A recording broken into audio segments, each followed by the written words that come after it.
প্রায় 15 বছর পর দ্বিপক্ষীয় সম্পর্কের সামগ্রিক বিষয়ে পররাষ্ট্র সচিব পর্যায়ে আলোচনার প্ল্যাটফর্ম ফরেন অফিস কনসালটেশন বা এফওসি বৈঠকে বসেছে বাংলাদেশ পাকিস্তান। আজ বৃহস্পতিবার সকাল 10:30টায় রাষ্ট্রীয় ভবন পদ্মায় বৈঠকে বসেন বাংলাদেশ ও পাকিস্তানের পররাষ্ট্র সচিবরা। বাংলাদেশের পক্ষে এ বৈঠকে নেতৃত্ব দিচ্ছেন পররাষ্ট্র সচিব মোহাম্মদ জসিম উদ্দিন, আর পাকিস্তানের পক্ষে নেতৃত্ব দিচ্ছেন পাকিস্তানের পররাষ্ট্র সচিব আমনা বালুচ। এটি দুই দেশের মধ্যকার ষষ্ঠ এফওসি বৈঠক।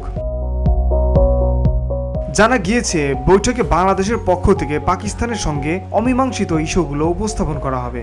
এছাড়া দু দেশের সম্পর্ক আরও জোরদার করার বিষয়ে আলোচনা করবেন তারা। বৈঠক শেষে বিকেলে পররাষ্ট্র মন্ত্রণালয়ের সাংবাদিকদের ব্রিফিং করবেন পররাষ্ট্র সচিব জসিম উদ্দিন।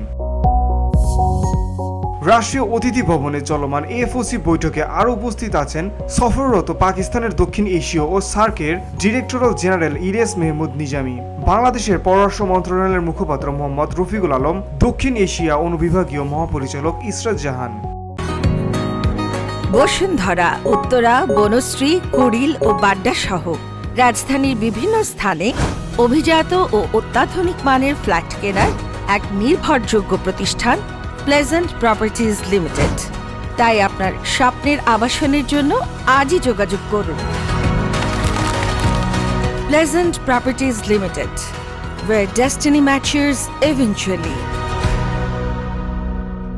পাকিস্তানের নিযুক্ত রাষ্ট্রদূত মোহাম্মদ ইকবাল হোসেন খান, দুর্যোগ ব্যবস্থাপনা ও ত্রাণ মন্ত্রণালয়ের সচিব আবু দাউদ মোহাম্মদ গোলাম, মুক্তিযুদ্ধ মন্ত্রণালয়ের যুগ্ম সচিব সৈয়দ ফারহান নূর সহ আরও কয়েকজন। Beauty Bangla news desk.